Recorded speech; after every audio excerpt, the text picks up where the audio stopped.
कल हमने वेल्डिंग में प्रयोग होने वाली गैसों के बारे में पढ़ा था और उनके सिलेंडर के कलर के बारे में पढ़ा था और सिलेंडर की चूड़ियों के बारे में पढ़ा था। किस प्रकार के सिलेंडर में किस प्रकार की चूड़ियां होती हैं, किस गैस का सिलेंडर किस रंग का होता है, किस रंग का होता है। ये बात आपकी सबकी समझ में आ गया होगा। तो नेक्स्ट चैप्टर जो नेक्स्ट चैप्टर का जो आज टॉपिक है वो है गैसों की उत्पत्ति। किस गैस को किस प्रकार बनाई जाती है,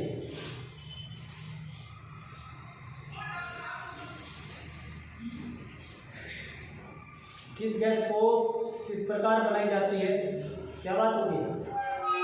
आज मुझे लग रहा है कि कुछ मन नहीं हो रहा है पढ़ने का, आपका पढ़ने का मन है परसेंटेज। तो आज मूड थोड़ा चेंज करना है आपको, थ्योरी का नहीं पढ़ना। क्या पढ़ना चाह रहे हैं मैथ में? परसेंटेज। Yes sir. चलो आपकी भी बात मानी जाएगी, परसेंटेज ही सही। आज परसेंटेज पढ़ लेते हैं। परसेंटेज हेड डाल देते हैं, प्रतिशत।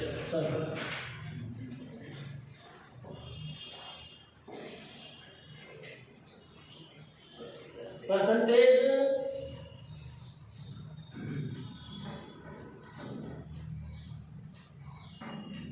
Okay, percentage.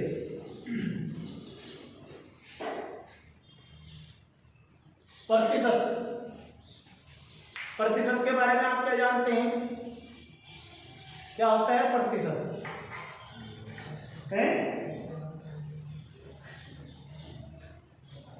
प्रतिशत शब्द जो होता है वो 100 के लिए प्रयोग होता है। किसके लिए? 100 यानी 100 के लिए।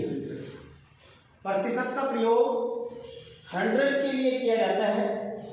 अगर हम इसकी डेफिनेशन की बात करें कि what do you mean percentage, अगर हम इसकी डेफिनेशन की बात करें,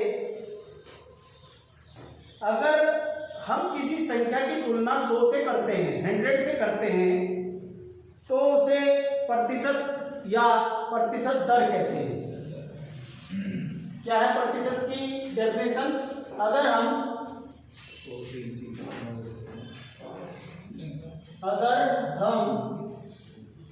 किसी संख्या की तुलना 100 से करते हैं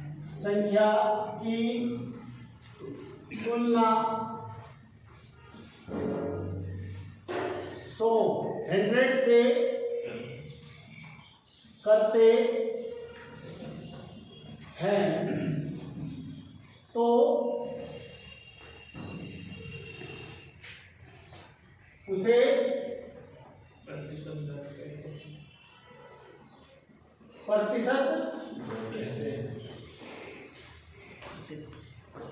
प्रतिशत या प्रतिशत दर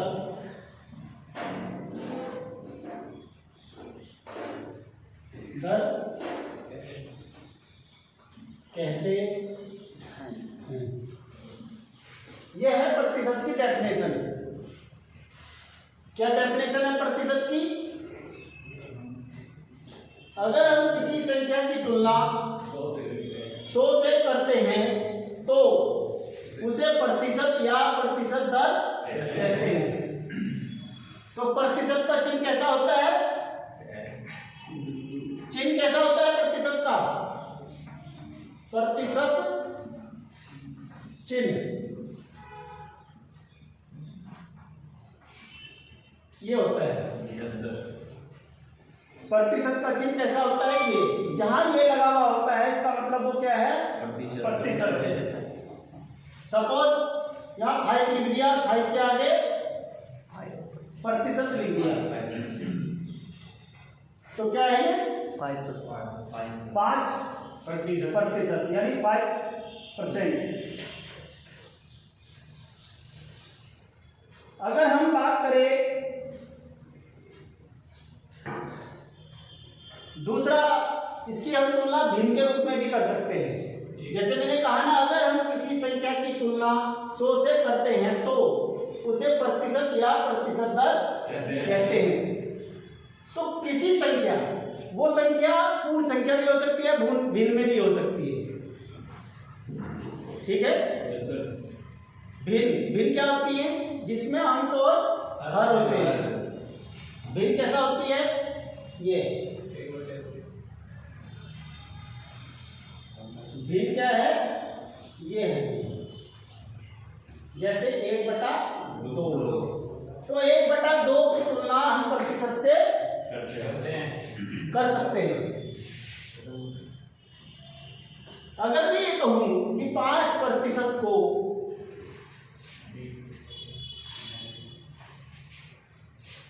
अगर मैं कहूं कि 5% को भिन्न में चेंज करो, 5% को किस में चेंज करना है? भिन्न में। दूसरा हेडिंग हम डाल लेते हैं, प्रतिशत को भिन्न में चेंज करना, भिन्न में बदलना।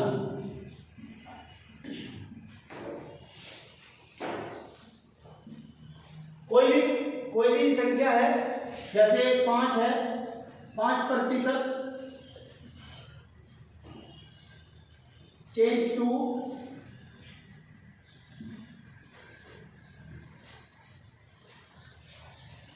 भिन्न को क्या बोलते हैं इंग्लिश में? फ्रैक्शन।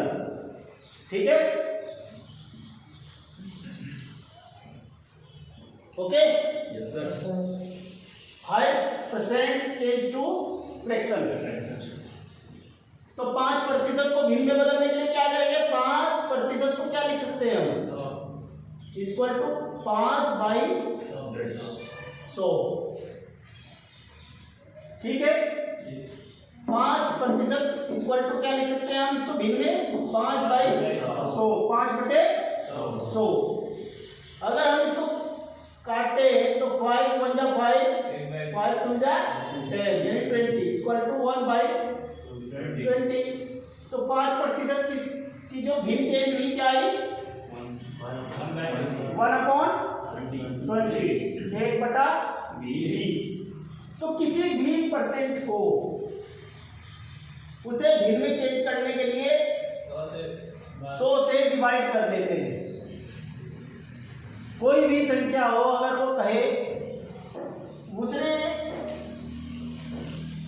कह सकता है वो कि 10%, 25%, 40%, तो कोई भी हो तो 10% होगा तो 10/100, 25 होगा तो 25/100, और 40 होगा तो 40/100। तो इस प्रकार से हम उसको परसेंटेज को भिन्न में चेंज कर सकते हैं। आगे की बात सुनिए, एक बार और देख लीजिए प्रतिशत क्या होता है। अगर हम किसी संख्या की तुलना 100 से करते हैं तो उसे प्रतिशत या प्रतिशत दर कहते हैं। प्रतिशत का जो चिन्ह होता है वो होता है ये। ओके, भिन्न क्या होती है? 1/2। कोई भी संख्या, वो संख्या कैसी हो? नंबर्स भी हो सकते हैं और फ्रैक्शन में भी हो सकती है, यानी भिन्न में भी हो सकती है और पूर्ण संख्या भी हो सकती है, जैसे 1 2 3 4 5 6 7 100 तक। एनीथिंग, कोई भी संख्या वो हो सकती है और भिन्न में भी वो कुछ भी हो सकती है। ये तो बात आई है। अगर कोई आपको ये कहे कि 1/2% है, क्या है? 1/2%।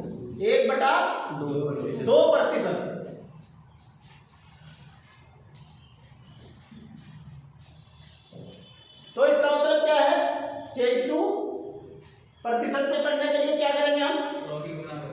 क्या करेंगे? इसको करेंगे 1/2/100। मैंने क्या कहा, उस संख्या को 100 से डिवाइड कर देते हैं। तो 100 से डिवाइड करने के लिए क्या हो गया?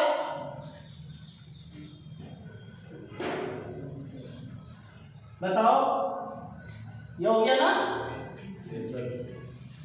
है 1/2 आधा प्रतिशत है। तो आधा प्रतिशत 100 का आधा प्रतिशत कितना होगा? 100।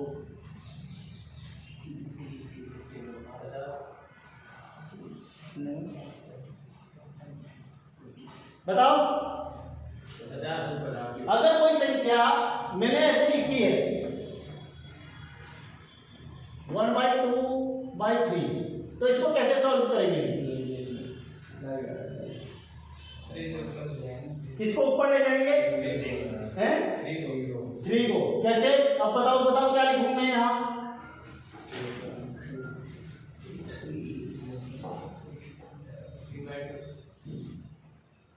बताओ,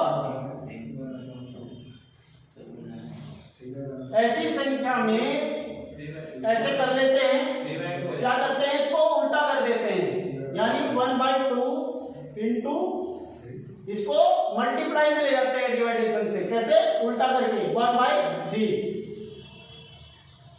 तो क्या आ गया? 1/6। आगे बात समझ में? तो यहां भी वही कंडीशन है। कैसे क्या करेंगे इसका? है? बताओ क्या करेंगे?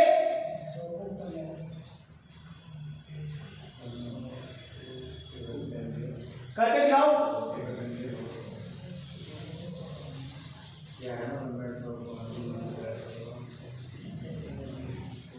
करके दिखाओ।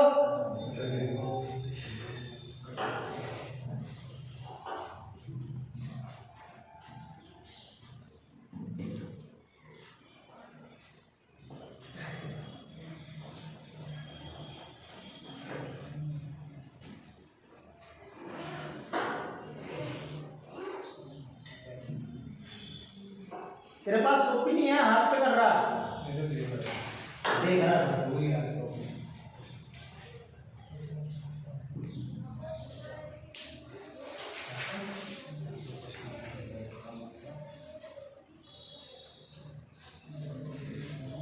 बताओ,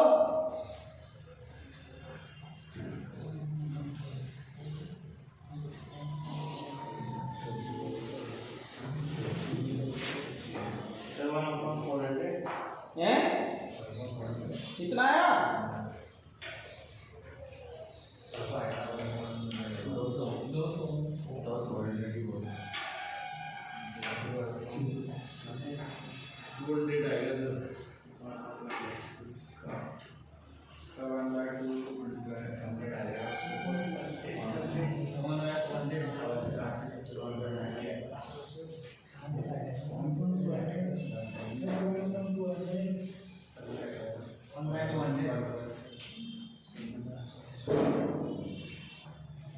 2 तो आगे बात समझ में है? 1/2/100 इसे सॉल्व करेंगे तो 1/200, और इसको आगे सॉल्व करेंगे तो क्या आएगा? डिवाइडेशन जब करेंगे तो पॉइंट लगाएंगे यहाँ 0 लग जाएगी, ना चलने की, फिर 0, फिर यहाँ 0, फिर 0, फिर 0, तो कितना आ गया? 5.005 ये है। दूसरा, ये पहला क्वेश्चन था।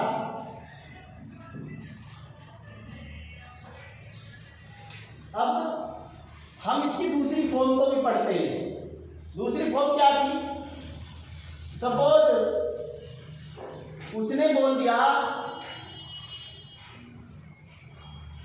जैसे हमने यहां किया था 10%, 10/100, तो ये थी। अगर हम इसको बोलते हैं कि 10/100, प्रतिशत है।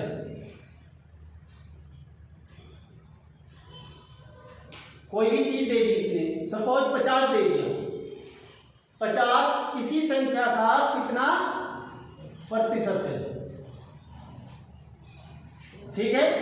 ऐसे भी दे सकता है वो।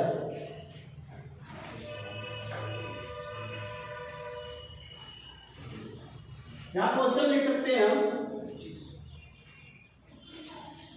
यहां लिख सकते हैं 10/100 किसी संख्या का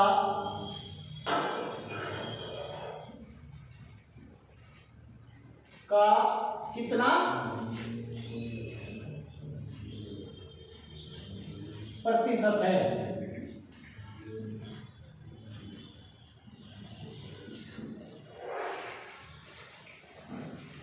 10/100 किसी संख्या का कितना प्रतिशत है, ये क्वेश्चन है आपका। तो इसको कैसे करेंगे, मैंने क्या कहा था, तुलना कितने से करते हैं, 100 से। तो किसी संख्या का कितना प्रतिशत है, प्रतिशत कितने का होता है, 100 का। तो इसको आंसर करने के लिए क्या करेंगे हम, 10/100 इंटू 100, ठीक है।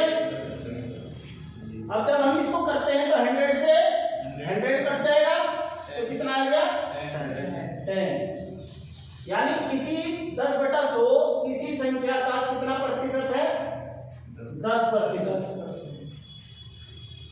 अगर 10% को हम भिन्न में चेंज करेंगे तो क्या आएगा, 10/100। मैथमेटिक्स में चाहे आप इधर से घुमा दो चाहे आप उधर से घुमा दो, तो आंसर एक ही आएगा। आगे बात समझ में, एक हम उदाहरण लेते हैं, ठीक है। एक एग्जाम्पल लेते हैं। एग्जाम्पल क्या है, इसको साफ कर देता हूं मैं, ठीक है।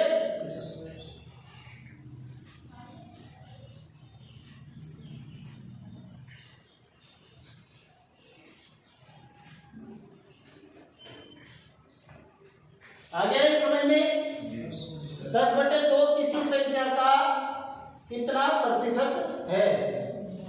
तो 10/100 किसी संख्या का कितना प्रतिशत होगा, 10/100 इंटू 100, क्योंकि प्रतिशत कितने का होता है, 100 का।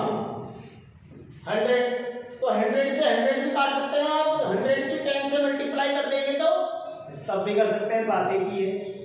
अगर 100 की 10 से मल्टीप्लाई कर देंगे तो क्या हो जाएगा, 1000 को 100 से डिवाइड करेंगे तब भी 10 आएगा।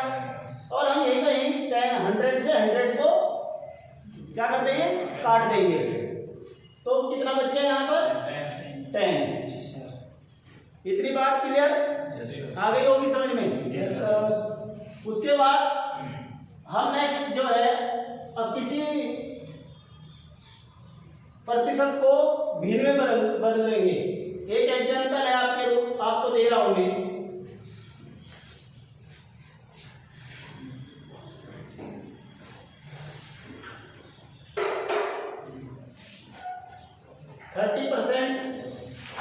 को भिन्न में चेंज करो, को भिन्न में बदलो।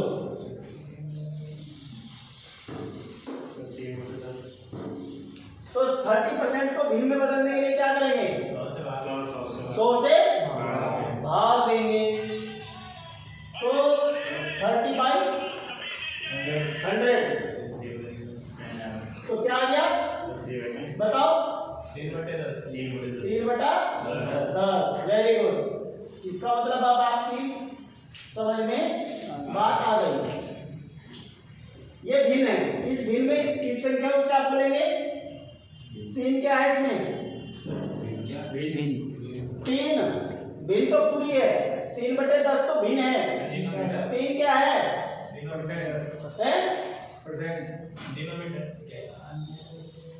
अंश है, 3 क्या है इसमें, अंश, और 10 क्या है, हर। अंश और हर से मिलकर ही भिन्न बनती है। ठीक है, यस सर। एक क्वेश्चन तो ये हो गया। दूसरा एक क्वेश्चन और करो, चलो करके दिखाओ मेरे को। जी सर।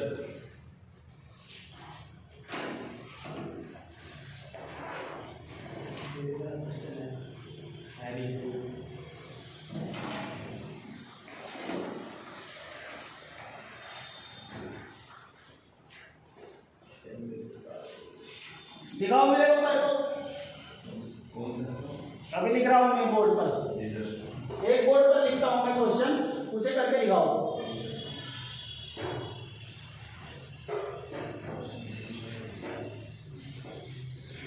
किसी संख्या का 8/1/2 प्रतिशत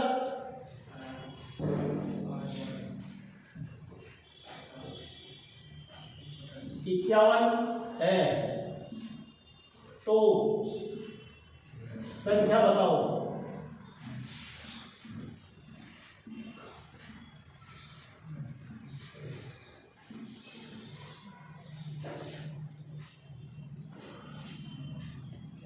किसी संख्या का 8/1/2 प्रतिशत 51 है तो संख्या बताओ।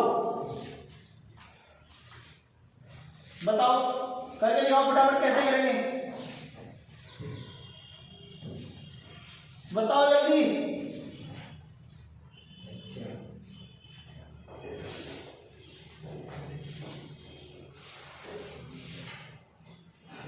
ऐसे क्वेश्चन को करने के लिए सबसे पहले इन बातों का ध्यान रखना पड़ता है कि किसी संख्या का 8/1/2 प्रतिशत 51 यानी 51 है तो संख्या बताओ।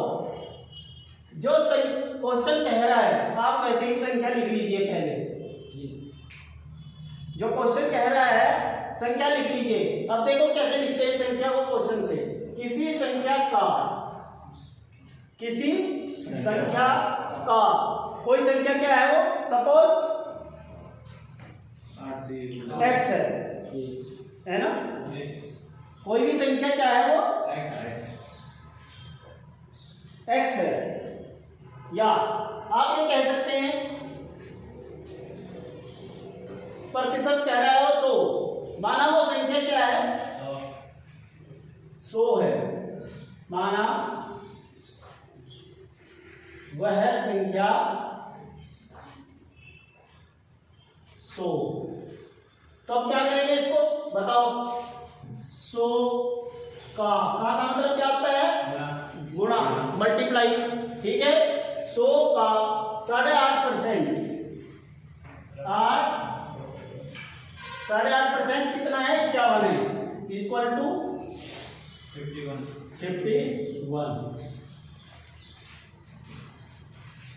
ठीक है, ठीक है क्या।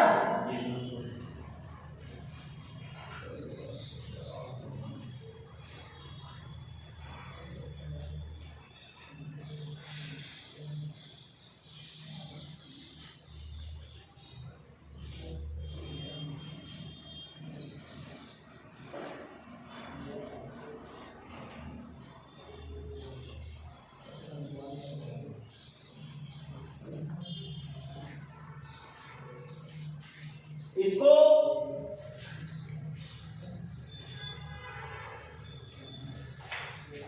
करो, उसको जरा एक बार करके दिखाओ।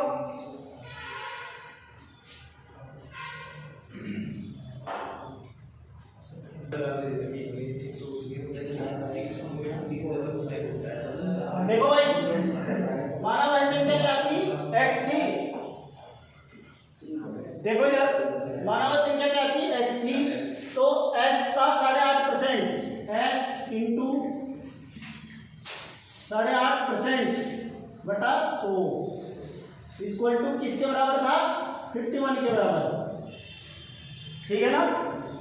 अब ये देखो 8.5 को क्या लिख सकते हैं आप,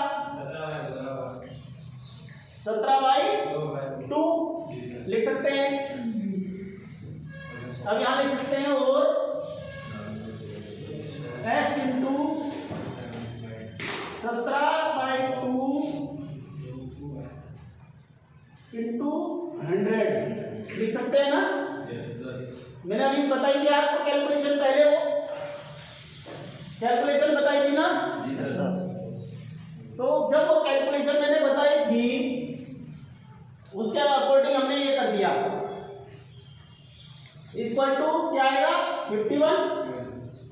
अब क्या करेंगे, इसको यहाँ लेके, यहाँ से देखो क्या आएगा बताओ, x इंटू 200 51, तो x 17x बराबर, ये क्या करते हैं हम ऐसी जगहों पे, इसको ऐसे कर लेते हैं बेटा, प्रेस गुना होती है ना 200 की मल्टीप्लाई 51 में और 1 की फिर मल्टीप्लाई 17 में, तो 17x इक्वल टू 200 गुना 51 कितना आएगा, इतना आएगा ना है, तो x क्या है इक्वल टू 102/17, 17 से डिवाइड करिए कितना आएगा 600, तो x की वैल्यू क्या आ गई 600, यानी वो संख्या क्या थी 600 रुपए थी, संख्या क्या थी वो 600 रुपए थी। अगर 600 रुपए का हम 17/2% निकाले तो वो 51 रुपए ही आएगा। इसको करके देखना आगे, वो उल्टा करके देखना इसको, जो हमने x किया था ना, इस x की जगह 600 रुपए रख के देखना और बाकी कैलकुलेशन सेम करना, 600 का 8.5% तक निकालना, फिर देखना ये 51 आएगा या नहीं आएगा, अगर आ गया तो ठीक, नहीं आया तो कहीं गलती है, ठीक है। इसको देखना, ये आंसर है इसका, इसको करके देखना। तो परसेंटेज के बारे में आपको कुछ समझ में आ आया होगा, किसी भी संख्या का परसेंटेज कैसे निकालते हैं, भिन्न को परसेंटेज में कैसे चेंज करते हैं, परसेंटेज को भिन्न में कैसे चेंज करते हैं, और किसी राशि का परसेंटेज कैसे निकालते हैं। कोई अब इसको हम इस क्वेश्चन को ऐसे भी लिख सकते थे, 600 रुपए का 8/1/2% कितने रुपए होगा, ठीक है, तो कितने रुपए आएगा 51 रुपए आएगा। तो इस प्रकार से हम परसेंटेज को निकाल सकते हैं। इसको करके देखना, अगर कहीं कोई प्रेशर नहीं लगे तो कल की क्लास जब हम स्टार्ट करेंगे, हम फिर दोबारा अपनी वेल्डिंग की क्लास में आएंगे। ये तो बीच बीच में आपका जब आपने कहा परसेंटेज के बारे में पढ़ने के लिए तो बता दिया गया, तो कल हम जब वेल्डिंग की आगे की टॉपिक को स्टार्ट करेंगे, उससे पहले अगर किसी का कोई डाउट हो इस परसेंटेज में तो पहले पूछ ले, पहले उसको पूछ लो, फिर हम आगे को अपनी वेल्डिंग का टॉपिक स्टार्ट कर रखेंगे, ठीक है बच्चों। तो आज की क्लास यहीं पर समाप्त होती है। Thank you very much. मुझे लगता है कि आपको क्लास के अंदर अच्छा लग रहा होगा, सीखने को मिल रहा होगा, ठीक है, ओके, गुड बाय।